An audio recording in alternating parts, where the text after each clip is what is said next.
मंगलम पंच परमेष्टि मंगलम तीर्थंकरम मंगलम विश्वजिन्धर्मम मंगलम वीरशासनम। यस्य स्वयं स्वभावाप्ति रभावे कृष्णकर्मणः तस्मै संज्ञानरूपाय नमोस्तु परमात्मने नमोस्तु परमात्मने। इष्टोपदेश महान ग्रंथ जैसे हम पढ़ रहे हैं और समझ रहे हैं। आचार्य भगवान आत्म ध्यान का फल बता रहे थे। ध्यान का फल क्या है? महावीर स्वामी कहते हैं ध्यानेन मोक्ष सिद्धि। ध्यान से मोक्ष की सिद्धि होती है। पहले कहा था ज्ञानी का आश्रय करो तो ज्ञान मिलेगा, सम्यक ज्ञान मिलेगा। तो सम्यक ज्ञान से क्या होगा? नानेन ध्यान सिद्धि। ज्ञान से ध्यान की सिद्धि होगी और ध्यानेन मोक्ष सिद्धि, और ध्यान से मोक्ष सिद्धि। जैन धर्म का उद्देश्य क्या है? ज्ञान और ध्यान। ज्ञान उसका फल ध्यान, और ध्यान का फल मोक्ष। कर्मणाम आसु निर्जरा, कर्मों की शीघ्र निर्जरा करना, ये हमारा उद्देश्य है। ज्ञान और ध्यान हमारा उद्देश्य है। तो भक्ति ना करें फिर, पूजा पाठ आराधना ना करें फिर, करो ना। ये आपके पड़ाव हैं, ये आपके बीच के पड़ाव हैं। आप रास्ते से जा रहे हैं अपनी मंजिल के लिए, तो रास्ते में बहुत कुछ मिलता है। अब आप उसे उसका उपयोग करो ना करो वो आपके ऊपर है, वो आपका पड़ाव है। भक्ति जो आपका अशुभ में समय जाता है उसको शुभ में लगाने के लिए भक्ति एक सहारा है। पूजा पाठ करो, आप जाप करो, दान करो, पुण्य करो, क्योंकि यदि ये नहीं करोगे तो आप अशुभ में लगोगे, अशुभ कार्य करोगे। अशुभ में तो थे ही, और ज़्यादा अशुभ करोगे।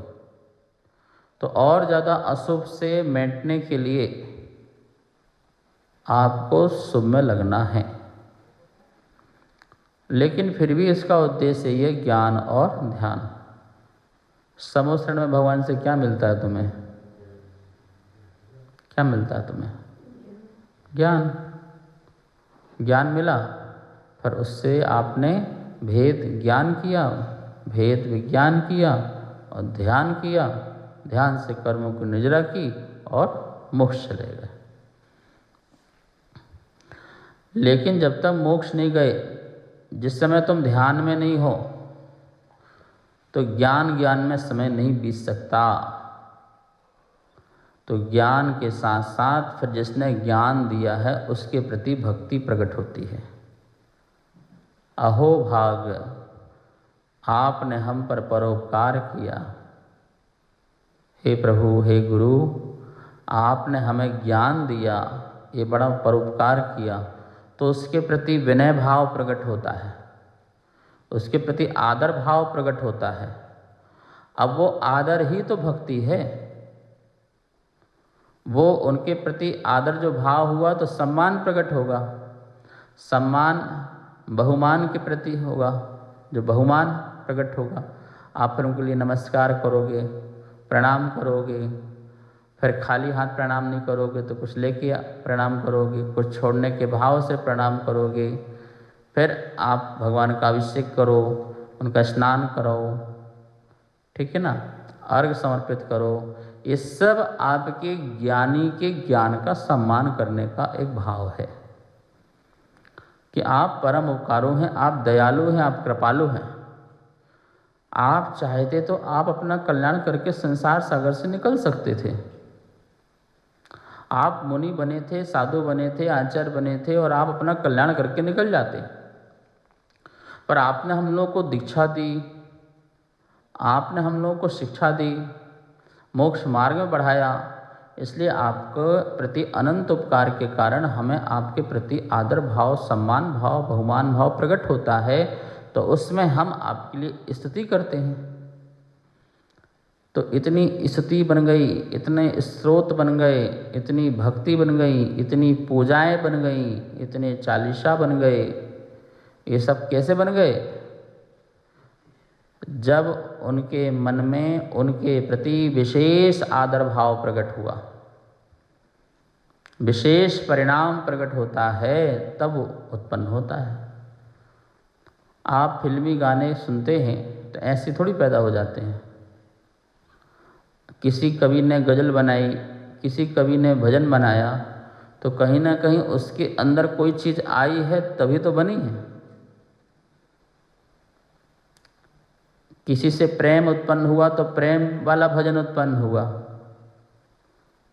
किसी से गम हुआ है तो गम वाली गज़ल उत्पन्न हुई, किसी से प्रभु से राग पैदा हुआ, अनुराग पैदा हुआ, तो उससे वो वाले भजन बने, वो वाले गीत बने। बिना उसके तो उत्पन्न ही नहीं हो सकते हैं। मानतुंग स्वामी को आदिनाथ प्रभु के प्रति विशेष भक्ति उत्पन्न हुई, तब जाकर के भक्तांबर नाम का स्त्रोत उत्पन्न हुआ। वादी सिंह महामुनिराज ने एक ही भाव स्तोत्र लिखा, निश्चित ही पारसनाथ भगवान के प्रति असीम भक्ति पैदा हुई।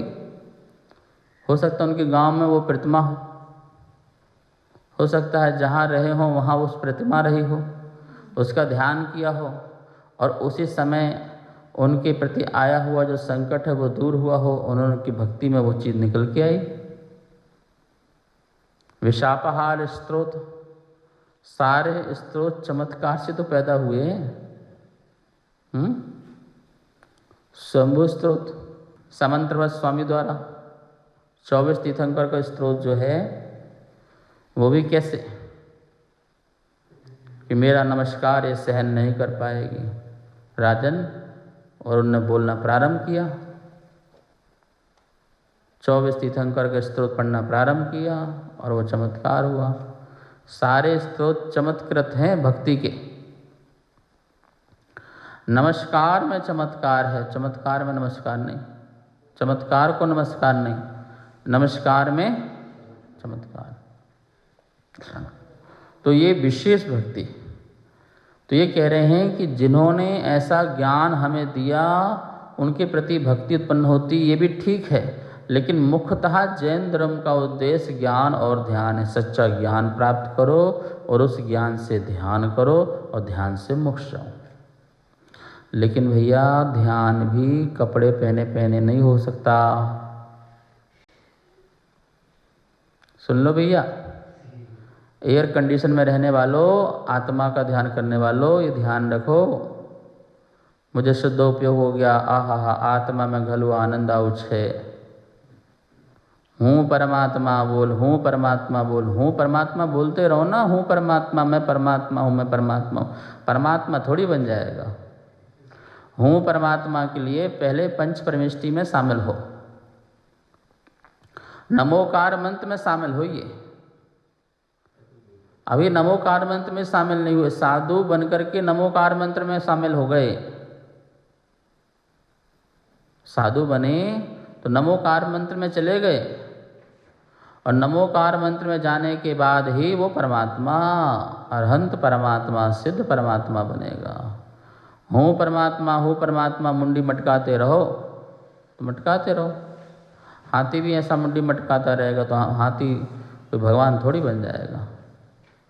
गधे भी मुंडी मटका लेते हैं, हाँ, तो वही बोलता है मैं गधा हूँ, मैं गधा हूँ, तुम भी बोलते रहो गधा हूँ, गधा हूँ। ऐसे कुछ नहीं होता है। झाणेन ध्यान, आपको पता है ध्यान किसका है गुण, किसके मूल गुण में है ध्यान? मुनियों के तो उत्तर गुणों में है, आचार्यों के मूल गुण में है। 12 प्रकार के तप है ना, तो 12 प्रकार के अंतिम तप कौन सा है? ध्यान नाम का तप है, उनके मूल गुण में है और मुनिराजों के उत्तर गुणों में है। तुम्हारे ना मूल गुण में है ना तुम्हारे उत्तर गुणों में है। वस्त्रधारियों के ना उत्तर गुण में है ना मूल गुण में है। आप आर्त ध्यान रौद्र ध्यान से भरे हुए हैं, कुछ अंश में धर्म ध्यान है। और मुनिराजों के ना आर्त ध्यान ना रौद्र ध्यान, निदान नाम का ध्यान तो है ही नहीं। कथनचित पीड़ा नाम का ध्यान हो जाए, कभी पीड़ा हो जाए, कष्ट हो जाए तो वो भी प्रमत्त अवस्था में, अप्रमत्त अवस्था में वो भी नहीं। तो ऐसे ध्यान से मोक्ष सिद्धि होती है। और वही चीज़ यहाँ सिखा रहे हैं कि भैया वो ध्यान करने वाले को ही परिशह आदि अविज्ञानात्, 24 नंबर के श्लोक में ध्यान से पढ़िए, परिसहाद आदि अविज्ञानात् आश्रवस्य निरोधिनी अध्यात्म योगेन, अध्यात्म के योग से, कौन सा अध्यात्म से, अप्पा अपम्मी रदो, अपा अपम्मी रदो, आत्मा आत्मा में रत होती है, ये अध्यात्म योग है। और इस अध्यात्म के योग से परिशह आदि अविज्ञानात्, जितने भी परिशह हैं जिन्हें चारों तरफ से सहन करना होता है, वो सारे के सारे जो परिशह हैं उनका विकल्प ना हो, वो मेरे अनुभव में ना आए। और सुनो, अनुभव में आएंगे तो आश्रय होगा ना होगा, होगा। और अनुभव में नहीं आए तो आश्रय का निरोध होगा। 5 पांडवों में 3 को अनुभव में नहीं आया, 2 को अनुभव में आया। 2 को अनुभव में आए, परिचय जल रहा शरीर, 5 पांडवों सब 5 का जल रहा था। 3 तो अप्पा अपम्मी रदो, अपनी आत्मा में ही रहे, अपने ध्यान में ही रहे तो मोक्ष हो गया। उन्हें ये विकल्प ही नहीं आया कि शरीर जल रहा है, कष्ट हो रहा है, पीड़ा हो रही है, कुछ नहीं। और 2 को ये विकल्प आया कि मैं आत्मा हूँ, शरीर नहीं हूँ, जलने वाला जल रहा है और जो नहीं जल रहा है वो मैं हूँ। ऐसा उनको समता थी, रोए गाए नहीं। पर ये उनको जो अनुभव हुआ तो विकल्प तो गया ना। और ये विकल्प भी जाना, उस समस्या का समाधान खोजने में भी कसाई लगती है।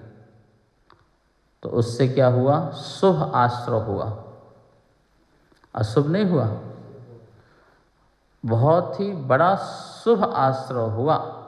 और उस समय उनकी आयु का बंध बंधा और सर्वार्थ सिद्धि चले गए।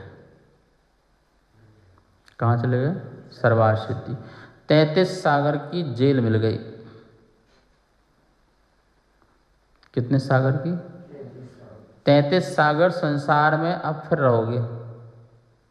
33 सागर ही नहीं, फिर आके तो मनुष्य भी तो बनोगे ना। और यदि एक पूर्व कोटि की आयु हो गई तो मनुष्य की आयु कितनी।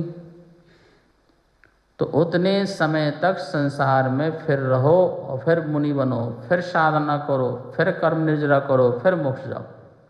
इतना लंबा प्रोसेस हो गया ना। वही काम बन रहा था ना। 3 तो मोक्ष चले गए थे, 2 और साथ चले जाते मोक्ष।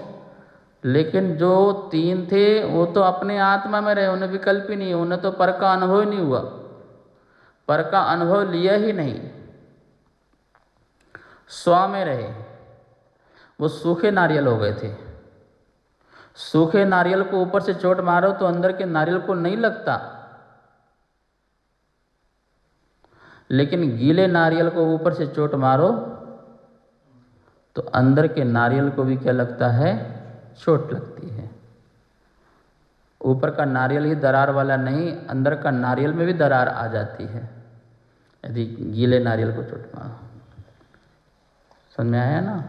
कच्चा नारियल होगा तो छिलका निकालोगे तो केला भी खराब हो जाएगा, और पका नारियल होगा तो आराम से छिलका उतर जाएगा और नारियल अकेला जो है बिल्कुल साबुत आ जाएगा।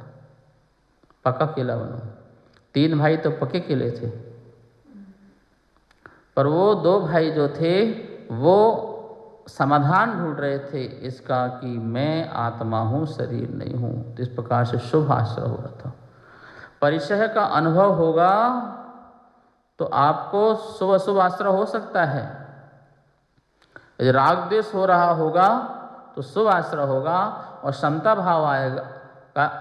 राग द्वेष हो रहा होगा तो अशुभ आश्रय आएगा, और समता भाव होगा तो शुभ आश्रय आएगा। लेकिन जहाँ पर परिचय का अनुभव ही ना हो तो शुद्ध भाव आएगा, और उस शुद्ध भाव से कर्मणा आसु निर्जरा जायते। आसु शीघ्र ही कर्मों की निजरा होगी। उसी का नाम शुक्ल ध्यान है, उसी का नाम उत्कृष्ट ध्यान है, उसी का नाम यथाख्यात चारित्र है। जिस यथाख्यात चारित्र में किसी कषाय का उद्वेग नहीं है, जिस ध्यान में कोई कषाय नहीं है, वो ध्यान ही समस्त कर्मों की निजरा करने में कारण बनता है। आश्रवस्य निरोधनी, उससे आश्रव का निरोध होता है। ये श्लोक कहने का मतलब यही था कि भैया आत्म ध्यान का फल क्या है। तो बोल रहे हैं आत्म ध्यान का फल ये है कि तुम्हारा आश्रव नहीं होगा। जितने भी 22 प्रकार के परिचय हैं आपके चारों तरफ मंडराते रहेंगे। परिचय और उपसर्ग, परिचय उपसर्ग सारे मंडराते रहेंगे, लेकिन उन परिचय उपसर्गों में आप डिगोगे नहीं, आप फंसोगे नहीं, आप उनमें किसी प्रकार का राग द्वेष भाव नहीं करोगे। शेर आपके शरीर को खा रहा है लेकिन आपको विकल्प नहीं होगा। कोई जलती हुई जो सिगड़ी है आपके मस्तक पर रख देगा, पर आपको उसका कोई अनुभव नहीं होगा। कुछ नहीं होने वाला। बाह्य कितने भी प्रकार के आपके उपद्रव हो जाएं, पर अध्यात्म के योग से, आत्म ध्यान के बल के योग से वो उपद्रव आपको महसूस ही नहीं होंगे, अनुभव में नहीं आएंगे, तो कर्मों की निजरा होगी। ये अध्यात्म का फल है, ये आत्म ध्यान का फल है। इसे हमें समझना चाहिए और इसी मार्ग में धीरे धीरे हमको चलना चाहिए। बस आज इतना ही। जावाणी के ज्ञान से सूझे लोकालो, शोवाणी मस्तक धरूं सदा दे तो हूँ धो। हे जनवाणी भारती तो हे जपो दिन दिन, जो तेरी शरणा धरे सो पावे सुचैन। सबको मंगल आशीर्वाद। कार्यक्रम पाठशाला के पुण्यार्जक थे श्री दिगंबर जैन मंदिर, लोधी कॉलोनी, दिल्ली।